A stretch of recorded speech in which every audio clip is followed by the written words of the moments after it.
Hello, my name's James. I'm a portrait photographer from Portsmouth in the UK, and you have probably not heard of me. Welcome to my studio and welcome to Aleah. To this shoot, we're going to master some flash photography today. That's what we're going to do. Mastering strobes. Imagine that you've bought your first strobe, you don't know what to do with it, and you're in a studio setup and environment. We're going to show you 3 different ways to use your flash and the pros and cons of each way. Is that okay? That's fine. That's fine. That's Aleah's 2 words for this session. We can't afford to pay her to say anything else. The camera I'm going to be using for this session today is this one over here. It's a Canon R6. I'm going to use my workhorse lens. A lot of people ask me, James, what's your favourite lens to use in portrait photography? My favourite lens is a 24-105 f4 lens. Gives me wide angle and it gives me a nice close focal length all the way up to 105. And it's f4 all the way through. L series, that's why it's got that red line on the top. Apparently that means it's got better glass. The light we're going to be using for this seminar, and don't worry, we're not going to overcomplicate anything at all. We're going to keep it nice and simple. We're just going to use one light. And with that one in mind, we can see as we bring it on here, that we're going to be using the Elinchrom One. It's an entry-level Elinchrom flash head.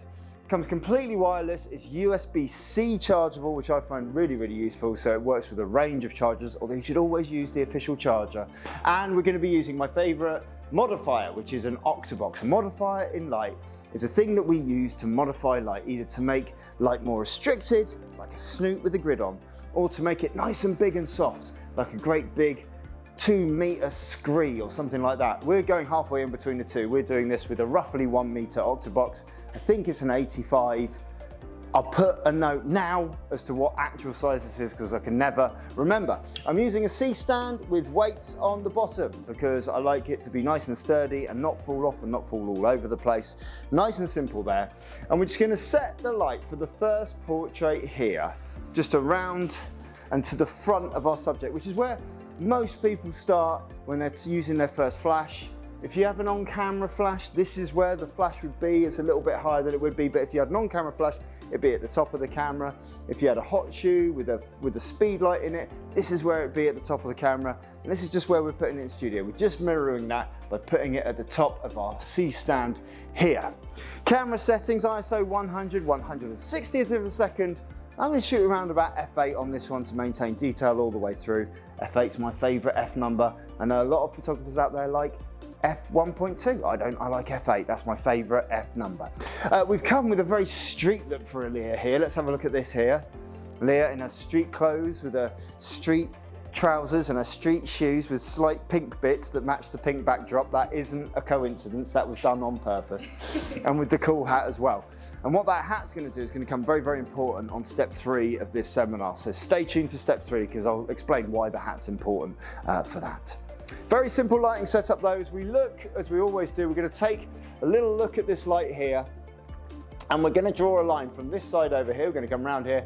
We're going to draw a line here from the back of the light here where the Elinchrom logo is, all the way through the middle of the softbox, and that line there should just be coming just above Aleah's head and eye level there. So we're getting a nice high light coming through, nice natural light coming through.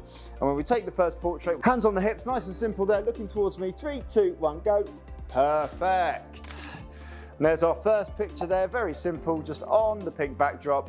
Pretty well exposed there, nice shadow sort of coming through underneath the chin, giving us a strong defined jawline and enough distance between Aleah and the backdrop to not give us too many shadows on the backdrop there. Quite simple lighting and we could do a range of poses there. In fact, let's do a range of poses there now for me if we can. Aleah, go through your range of 3 poses that you brought to the studio today. There's pose number 2, pose number 3, perfect, and just for a bonus, give us pose number 4. There it is, 3, 2, 1, go. Okay, so Aleah's very good in that she will, you know, do her own thing in terms of direction. But in terms of posing, if you want to learn how to pose someone, you can check out nofussmus.com. I've got a whole video, I've got a plethora of videos on there showing you how to pose models and a posing guide, how to pose people in 100 different ways, featuring Aleah. You can download that for free.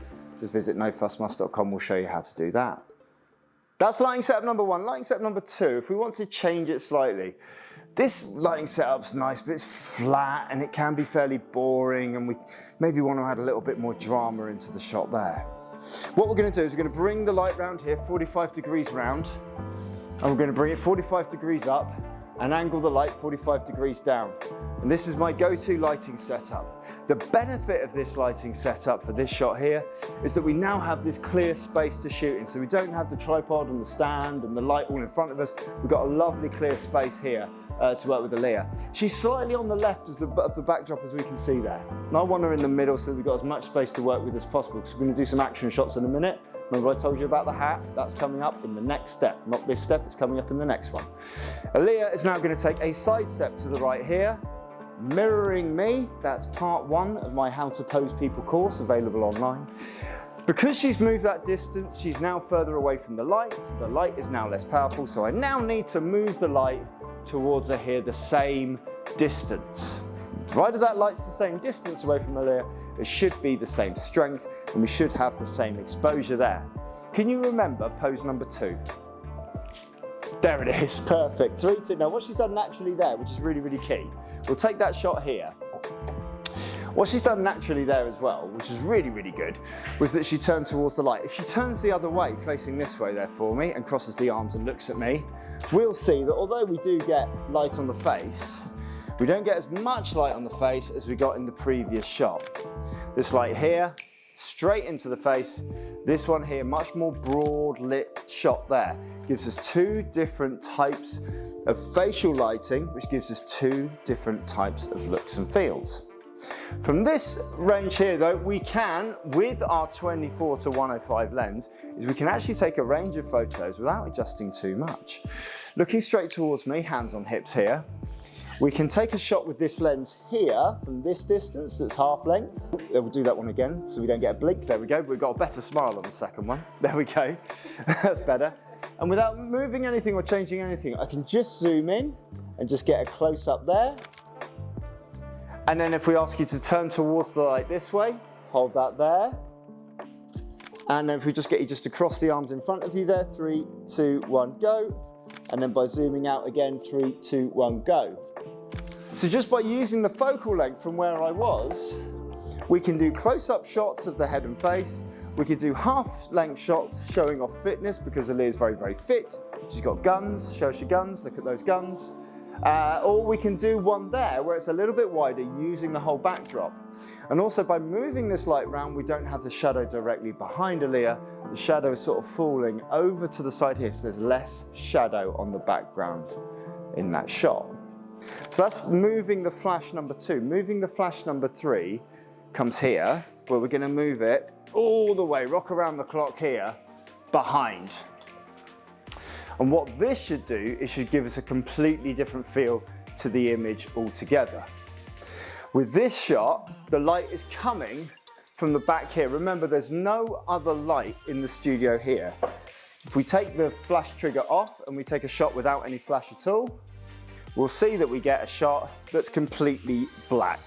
That means no ambient light in this room is working and exposing in the camera. It's all coming from that flash unit up there. Because the flash unit is now behind Aleah, if we were to take a shot of her pose looking towards me now, 2 things we'll notice. The first thing is that our background has got a much darker shade of pink there, with a gradient coming across than it did in the previous shot.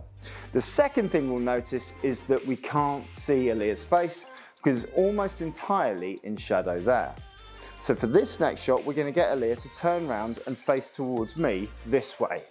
Now if we bring our camera around here, we can now see that this light is back in the 45 degree position that we were back in over here.